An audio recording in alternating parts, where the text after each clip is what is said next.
صادق اقبال 9 نومبر 2007۔ لیکن مشال کی بات ذرا مختلف ہے۔ لڑکیاں تو بہت اور بھی ہیں جن میں کچھ مجھے خوبصورت بھی لگتی ہیں، لیکن مشال کچھ ڈیفرنٹ ہے، کافی میچیور لگتی ہے مجھے، بلکہ کچھ بولڈ بھی۔ جب اس کے ساتھ کام کرنے کا موقع ملے تو ایک عجیب سی فلفلمنٹ کا احساس ہوتا ہے۔ ایسا احساس باقی لڑکیوں کے ساتھ نہیں ہوتا۔ وہ خوبصورت ہے، مگر بعض لڑکیوں کو دیکھ کر جیسی وحشت سی سر پر سوار ہو جاتی ہے کہ ان کے ساتھ کچھ کیا جائے، تو مشال کے ساتھ ایسا کچھ نہیں ہوتا۔ وہ بہت گریسفل ہے، خوبصورت بھی کافی ہے۔ اس کی انگلیاں، اس کا جسم، اس کا چہرہ بہت نازک سا ہے، لیکن کولے بھرے بھرے، جن پر جینس اسے بہت اچھی لگتی ہے۔ وہ جینس پر وہ کرتی پہنتی ہے اور دوپٹہ اس نے گردن پر لٹکا کر پیچھے کی طرف پھینکا ہوا ہوتا ہے۔ چوڑی دار پاجامہ بھی پہنتی ہے جس میں اس کی لمبی لمبی ٹانگیں بہت اچھی لگتی ہیں۔ قد عام لڑکیوں سے کچھ لمبا ہے۔ وہ چلتے ہوئے تھوڑا جھولتی رہتی ہے، نازک جو ہوئی، اتنے نازک سے نقشے پر اس کا غرور سے بھرا ہوا سر کچھ عجیب سا لگتا ہے۔ اوپر سے وہ کچھ بوائش سا بننے کی کوشش کرتی ہے، عجیب سی لگتی ہے، مگر ہے بہت پیاری۔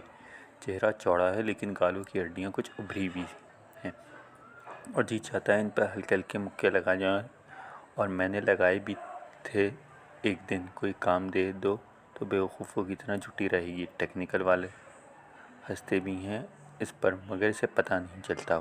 وہ سمجھ رہی ہوتی ہے کہ پتہ نہیں کون سا بڑا کام کر رہی ہے۔ تھوڑی سی بیوقوف ہے، مگر ہے ذہین۔ بیوقوف اور ذہین ہے نا عجیب بات؟ بٹ آئی لائک ہر۔ ہے بہت پیاری۔ بعد میں اس کے جسم کی چربی بھی چڑھ گئی تو کتنی چڑھے گی؟ اس کے لمبے خط پر اچھی طرح سے تقسیم ہو جائے گی، بلکہ وہ شاید اور مزیدار بھی ہو جائے۔ کبھی اس کے ساتھ چلوں تو مجھے سے لمبی لگتی ہے، ویسے ہے نہیں۔ اس کے ساتھ چلنے کا بڑا مزہ آتا ہے۔ میں نے ایک دن پوچھا بھی تھا کہ میرے ساتھ چلنا تمہیں کیسا لگتا ہے؟ کوئی نہیں، کچھ خاص فیل نہیں ہوتا، اس نے نخرے سے کہا تھا، مگر آنکھیں ملا کر تھوڑی کہا تھا۔ پھینکتی ہے سالی۔ باہر کوئی کام ہو تو مجھ سے تو کہتی ہے۔ ٹرسٹ بھی تو مجھ ہی پر کرتی ہے۔ دوسرے لڑکے اس سے جو فلرٹ کرنے کی کوشش کرتے ہیں، ان کے بارے میں بھی صاف صاف بتا دیتی ہے۔ ہنس ہے، مگر لوگ جانتے ہیں اس کے ساتھ بہت زیادہ لبرٹی نہیں لی جا سکتی۔ میں نے اس کے ساتھ دوستی کی کہ شروع دنوں میں جب اس کے بارے میں ایک فرینک سا فقرہ کہا تھا تو وہ حیران ہوئی تھی، لیکن اس نے مائنڈ نہیں کیا تھا۔ البتہ اس نے بڑے اعتماد کے ساتھ مجھ سے کہا تھا کہ ایک کولیگ کے بارے میں اس طرح کے ریمارکس سیکسسٹ ہوتے ہیں، پیٹرونائزنگ ایٹیٹیوڈ کی ذیل میں آتے ہیں۔ میں بھی بڑے مزے سے اس کی بات سن رہا تھا، لیکن چونکہ وہ خوشگوار موڈ میں سب کہہ رہی تھی، اتنی مجھے معلوم تھا مجھے سوری کہنے کی ضرورت نہیں۔ اچھی لڑکی ہے ویسے۔ I think we will make a good pair. میرا خیال ہے اب مجھے مشال سے کام کی بات کر لینی چاہیے، لیکن اس کے لیے ایک اچھی پلاننگ کرنی پڑے گی۔ اس پلاننگ کے لیے ضروری ہے میرے ذہن میں ایسے ویسے خیالات نہ آئیں اور میں سیدھا اپنے ٹارگٹ کی جانب بڑھ سکوں۔ ذہن کو بیلنس کرنے کے لیے باقی سرگرمیاں جاری رکھنا ہوں گی۔ تو طے یہ ہوا کہ باقی سرگرمیاں جاری، اور ساتھ میں مشال کو حاصل کرنے کی تیاری۔ صادق بھائی اور زرینہ گلشن اقبال میں اس کے سامنے والے فلیٹ میں رہتے تھے۔ زرینہ کو دیکھ کر اس کے دل میں کئی بار خواہش پیدا ہوئی اس سے رابطے کا کوئی طریقہ نکالے۔ ارد گرد سے تھوڑی بہت معلومات حاصل کرنے سے اسے معلوم ہو گیا تھا کہ صادق بھائی ان کے دو بھائیوں کی گلشن اقبال میں ایک مشہور مٹھائی کی دکان ہے۔ دکان پر صادق بھائی کو کھوئے نظر آتے ہیں۔ زیادہ کام ان کے بھائی یا دوسرے لڑکے ہی کرتے ہیں۔ نام تو ان کا صادق ہے، لیکن سب انہیں کوکی کہتے ہیں۔ ہاں، زرینہ بھابھی انہیں صادق بلایا کرتی تھیں، لیکن وہ بھی تخلیق میں انہیں کوکی ہی کہتی تھیں۔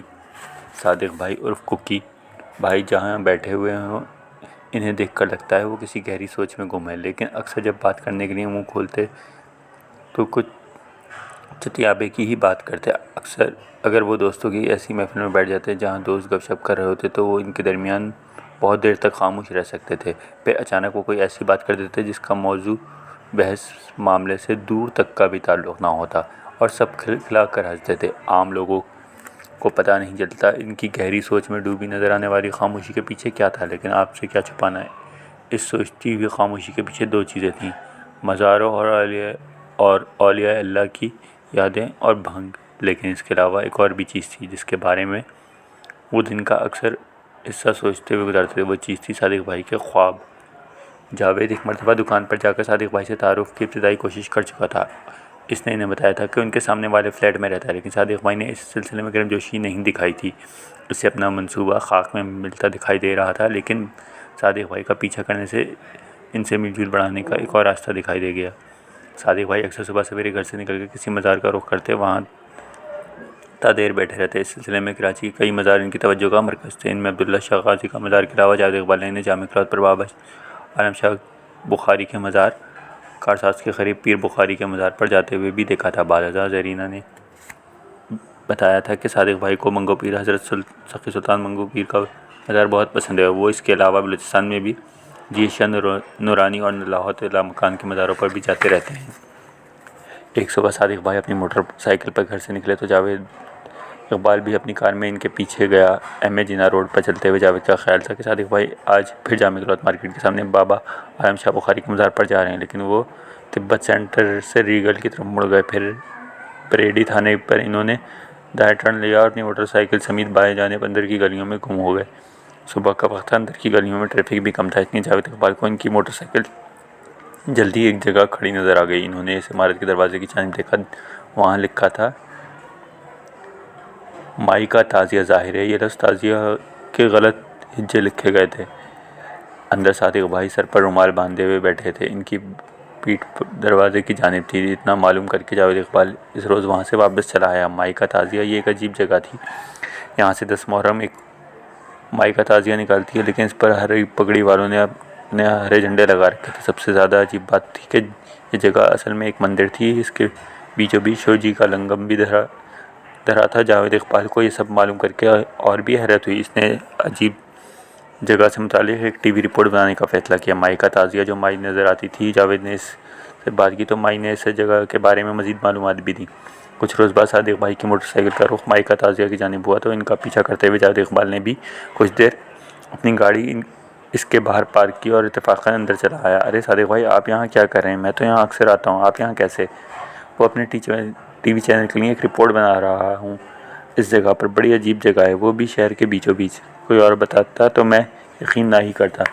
اتنے میں مائی بھی آ گئی، قریب ہی چولہے پر چائے پک رہی تھی۔ تینوں باتیں کرنے لگے۔ مائی خوشگوار حیرت ہوئی کہ وہ دونوں ایک دوسرے کو جانتے ہیں۔ جاوید نے شدت کے ساتھ صادق بھائی کو بتایا اسے مزاروں اور روحانیت سے کتنی دلچسپی۔ اس مرتبہ صادق بھائی کی آنکھوں سے امڑتی نرمی سے اندازہ ہو گیا وہ اپنے مقصد میں کامیاب رہا ہے۔ وہ صادق بھائی کے ساتھ باہر نکلا تو اس کی ملاقات ایک جاننے والے سے ہو گئی۔ اس نے نظروں سے بچ نکلنے کی کوشش کی، لیکن جاننے والے نے اسے پہچان لیا۔ یار جاوید، تم ادھر کدھر؟ بس یار یہ جگہ عجیب سی لگی، اس لیے اندر چلا آیا۔ اور یہ صاحب آپ کے ساتھ آئے ہیں؟ نہیں، ان سے یہاں بھی اتفاقاً ملاقات ہو گئی۔ جاوید اس اتفاق کو کوس رہا تھا جب اسے جاننے والے کی نظر پڑ گئی تھی۔ اچھا، جاننے والے نے مسکرا کر اس پر نظریں گاڑ دیں۔ اچھا، میں چلتا ہوں، اپنے دوست سے میرا تعارف نہیں کراؤ گے؟ جاننے والے نے مسکرا کر اسے چھیڑتے ہوئے کہا۔ صادق بھائی اور صادق بھائی، یہ میرے دوست ہیں کاشف، ہم نے ایک چینل میں اکٹھے کام کیا ہے۔ اس کچھوے کے ملنے کی داستان بھی کچھ عجیب ہے۔ ہوا یوں، ایک روز اکبر مارکیٹ میں لگنے والے موٹر سائیکل کو بازار دیکھنے گیا تو وہاں مجھے ایک پرانا سا مندر نظر آیا جس کے باہر والے دروازے پر لکھا ہوا تھا مائی کا تعزیہ۔ تعزیے کے اسپیلنگ غلط لکھے تھے اور عین کی جگہ الف لکھا ہوا تھا۔ خیر، اس روز تو مجھے موٹر سائیکلوں کی خریداری کے بارے میں ایک رپورٹ بنانی تھی، مگر بعد میں ایک روز اتوار کی صبح وہاں وقت نکال کر وہاں گیا۔ بڑی عجیب سی جگہ تھی۔ اندر داخل ہوا تو معلوم ہوا کہ یہ شیو کا مندر ہے۔ ایک مائی سی تھی جو اس مندر کی نگران تھی۔ اندرون کمرے کے درمیان ایک پتھر زمین پہ گڑا تھا جس پر کسی نے دودھ پھینکا ہوا تھا۔ کمرے میں کچھ اور مورتیاں بھی لگی ہوئی تھیں۔ میں کچھ دیر وہاں کھڑا رہا اور مائی سے مجھے سوالیہ نظروں سے دیکھتی رہی۔ میں نے اسے چینل کا کارڈ دکھایا اور کہا میں اس مندر پر رپورٹ بنانا چاہتا ہوں۔ اور بعد میں پتہ چلا کہ ہمارے سامنے والے صادق کاکی بھائی اکثر وہاں حاضری کے لیے جاتے رہتے ہیں۔ کمرے کے باہر ایک چارپائی بچھی ہوئی تھی، اس نے مجھے اس پر بیٹھنے کی دعوت دی۔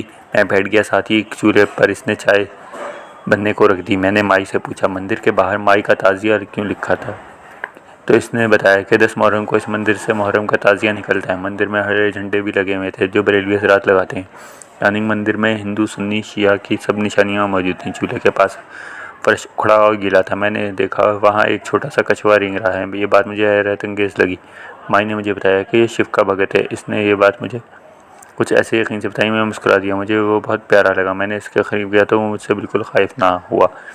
میں کچھ دیر اس کی معصوم حرکات کو دیکھتا رہا۔ مندر پر رپورٹ بنانے کے لیے مزید 2 مرتبہ وہاں آنا پڑا۔ میں کچھوے کے لیے سلاد پتے بھی لے آتا تھا۔ کچھوا میرے ہاتھ پر چڑھ کر انہیں کھاتا تھا۔ وہ مجھے اس سے بہت مانوس ہو گیا تھا۔ میں نے مائی سے پوچھا کیا میں اسے خرید سکتا ہوں؟ مائی نے کچھ ہچکچاہٹ کے بعد وہ کچھوا مجھے فروخت کر دیا۔ میں نے اس کے لیے خاص ٹینک نما پنجرا خریدا جس کے آدھے حصے میں پانی ہوتا اور باقی آدھا حصہ خالی۔ وہ اسے دیکھ کر مجھے ارچمیدس کا نام یاد آیا جو ایسے ہی پانی سے بھرے ٹب میں تھا۔ ایک سائنسی دریافت پر یوریکا کا نعرہ لگاتا ہوا باہر نکل آیا تھا۔ میں نے اس کچھوے کا نام بھی ارچمیدس دیا۔ 4 اپریل 2007 وہ بالکنی میں آئی اور تارے سے لٹکتے ہوئے تولیے سے اپنا ہاتھ منہ پوچھنے لگی۔ بالکنی پر لگی ہوئی لوہے کی رم اور تار سے لٹکتے ہوئے تولیے کے درمیان 8 انچ کا ایک خلا تھا اور بالکنی کے پیچھے اس کا کمرہ جو دیکھا جا سکتا تھا۔ اپنے منہ میں تولیے کے پیچھے رکھے ہوئے اس نے خود کو ایسے زاویے سے جھکایا کہ اس کی گردن اور سینے کے درمیان کا حصہ اس 8 انچ کے خلا میں سے نمایاں ہونے لگے۔ اس نے مجھے یوں مہلت دی کہ اپنے جسم کا ایک دلآویز منظر مجھے ایسے طریقے سے دکھا سکے جب ہم دونوں کی آنکھیں ملنے اور ہم میں سے کسی کے ایک کے جھجکنے اور شرمندگی کا امکان پیدا نہ ہو۔ کچھ دیر بعد میں نے اسے فلیٹ کی پہلی کھڑکی سے دیکھا۔ فلیٹ کے 3 کمرے تھے، تینوں کھڑکیاں کھلی ہوئی تھیں۔ وہ دوسرے کمرے کی الماری کے قریب گئی، اسے کھول کر کچھ دیر اپنے لیے کچھ مناسب لباس کا جائزہ لیتی رہی۔ اس نے ہاتھ باہر نکالا تو اس کے ہاتھ میں شلوار نظر آئی۔ میں نے خود سے مخالف سمت جاتے ہوئے دیکھا، پھر وہ چارپائی پر ایسے بیٹھ گئی۔ اس کی پیٹھ میری طرف تھی اور چہرہ مخالف سمت۔ پھر وہ کھڑی ہوئی اور اپنی شلوار ٹانگوں کی جانب سرکاتے ہوئے پھر سے چارپائی پر بیٹھ گئی۔ اس نے بیٹھ کر ہی اپنی شلوار کے پائنچے ٹخنوں سے نکالے، اسے ایک طرف رکھ کر دوسری شلوار پہننے لگی۔ اب تک میری دیدہ اور نگاہیں اس کے جسم کے زیر حصے کی ایک جھلک بھی نہیں دیکھ سکتی تھیں، لیکن مجھے معلوم تھا اب اس کا موقع آیا ہی چاہتا ہے۔ شلوار کو اپنی پیٹھ سے اوپر لے جانے کے لیے اسے کھڑا ہو جانا ضروری تھا۔ اب اس کا وقت آ گیا تھا۔ وہ کھڑی ہوئی تو اس کے دائیں جانب سے اس کی موٹی ران ایک جھلک دکھائی دی۔ اس نے دونوں ہاتھوں سے اپنی شلوار کو اوپر کھینچا اور قمیص کے نیچے ہی سے اوپر لے گئی۔ میرے جسم میں اشتعال کی لہر دوڑ گئی۔ میں نے اسے دانت بیچ کر ایک گالی دی جیسے صرف میرے ہی کان سن سکے۔ میرا خیال ہے مجھے اس کا نام درج نہیں کرنا چاہیے۔ پھر میرا خیال ہے کہ مجھے اس کا نام کی جگہ صرف زال لکھ دینا چاہیے۔ صادق عرف ککی بھائی کے خواب۔ صادق بھائی کو عجیب و غریب خواب نظر آتے تھے جن کے بارے میں وہ دن بھر سوچتے رہتے تھے۔ ان میں سب سے زیادہ خوف بلیوں سے آتا تھا جن سے وہ دن بھر کسی نہ کسی طریقے سے محظوظ لیتے تھے، لیکن وہ رات کی تاریکی میں ان کے خوابوں میں انہیں تنگ کیا کرتی تھیں۔ بلیاں ان کے خوابوں میں اس قدر آزادی سے گھومتی پھرتی تھیں کہ جب جاوید ان کا دوست بنا تو انہوں نے مناسب سمجھا ان بلیوں کے سلسلے میں جاوید کو بھی اعتماد میں لیا جائے۔ ان میں سے ایک خواب کی یاد انہیں دن میں بھی ڈرائے رکھتی ہے۔ انہوں نے خواب میں دیکھا کہ وہ الف ننگے ہیں اور ان کے بازوؤں اور ٹانگوں کے ایک ستون کے ساتھ سجے کر دیا گیا ہے۔ ان کے ارد گرد بلیاں ہیں جو ہوا میں ایسے چلتی ہیں جیسے فرش پر چل رہی ہوں اور اپنے باریک دانتوں سے بہت مہین ٹکڑوں میں ان کے عضو کو چونڈ کر کے کھا رہی ہیں۔ اس خواب کی مختلف ویریشنز انہوں نے کئی اور خوابوں میں بھی دیکھی۔ ان ویریشنز میں کبھی ہاتھ ستون کے بجائے لکڑی کسی تختے سے بندھے ہوتے، کبھی پلنگ کے پائے سے بلیوں کی شکل کبھی مچھلی سے مشابہ ہو جاتی، کبھی کسی جانور سے، لیکن وہ جانتے تھے یہ وہی بلیاں ہیں۔ وہ اس خواب کا مطلب تو سمجھ نہیں پائے تھے، لیکن اس کے بعد ان کی جنسی کارکردگی میں واضح فرق آ گیا تھا جو پہلے کچھ زیادہ شاندار نہیں تھی۔ جاوید اقبال کی دیدہ دیوی کے بارے میں کچھ خیالات۔ ٹریجیکٹری اور پرسپیکٹیو۔ جاوید اقبال کی دیدہ دیوی کی اس واردات میں دن کے خاص وقت، اس وقت دوران سستی اور کاہلی، ایک مخصوص صورتحال، روشنی کی مقدار، اس زاویے کا بڑا ہاتھ تھا جس سے وہ زرینہ کو دیکھ رہا تھا۔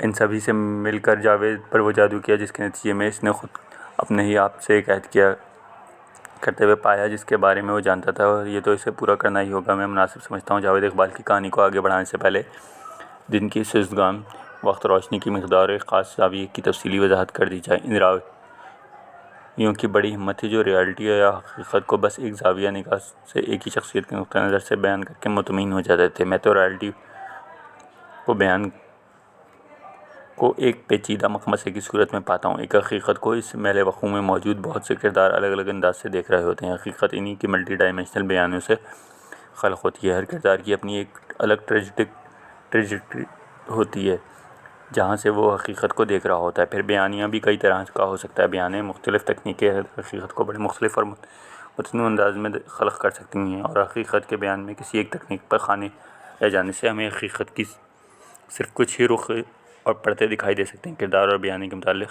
دو مخمصے سے ادبی تنقید میں بہت بات ہو چکی ہے، لیکن اب سنیماٹوگرافی ایک تیسرا مخمصہ سامنے لے آئی ہے۔ راوی کو درپیش سنیماٹوگرافک مخمصے کو یوں تو کئی پہلو ہیں، مگر ابھی صرف وہ دو پہلوؤں کو لے لیتے ہیں۔ ایک پہلو زاویہ نگاہ کا ہے، یعنی کوئی کردار حقیقت کو کس اینگل سے دیکھ رہا ہے اور اسے دیکھنے کے دوران اس کا فریم کہاں ہے، یعنی وہ کہاں کھڑا ہے۔ دوسرا پہلو ہے روشنی کے تبدیل ہوتا ہوا تناسب۔ جاوید اقبال کی زرینہ پر عاشق ہونے کے ضمن میں مجھے پہلے دو مخمصوں کے ساتھ ایک تیسرے مخمصے کا بھی سامنا ہے۔ وجہ یہ ہے کہ اس عاشقی کو سمجھنے کے لیے آپ کا یہ سمجھنا ضروری ہے: جاوید اقبال زرینہ کو روز ایک خاص زاویے سے ایک خاص فاصلے پر بالکل آمنے سامنے دیکھتا تھا۔ زرینہ خود در حقیقت کتنی خوبصورت تھی یا کسی اور زاویے پر لگے کیمرے سے کیسی لگ سکتی تھی، اس کا جاوید دیدہ داری سے بنیادی تعلق نہیں تھا۔ میرا مطلب ہے اس مہم کی ابتدا سے تو بالکل نہیں۔ صبح 9 سے 10 بجے کے درمیان جب بچے اسکول اور مرد دفتر جا چکے ہوتے ہیں اور کراچی کے گلشن اقبال کے اس محلے کے اندر کی گلیوں میں شور کا تھم چکا ہوتا ہے، تب زندگی بہت سست گام سی لگتی ہے۔ ایسے میں گرمیوں کی سورج کی وافر روشنی میں زرینہ اپنے کمرے میں کھڑکیاں کھول کر بڑی الکاشت سے کام کاج کرتی ہے۔ یہ وہ وقت ہوتا ہے جب زرینہ جاوید اقبال کے سامنے اپنے بہت ہی اوریجنل شخصیت میں ہوتی تھی۔ جاوید کو زرینہ کے دیکھنے کی ٹریجری کے ساتھ ساتھ دیدہ وری کا مقصد نوٹ کرنا بھی بہت ضروری ہے، کیونکہ زرینہ کو دیکھنے سے ابتدائی طور پر اس کا مطلب بہت ہی مردانہ قسم کی لذت اندوزی تھا۔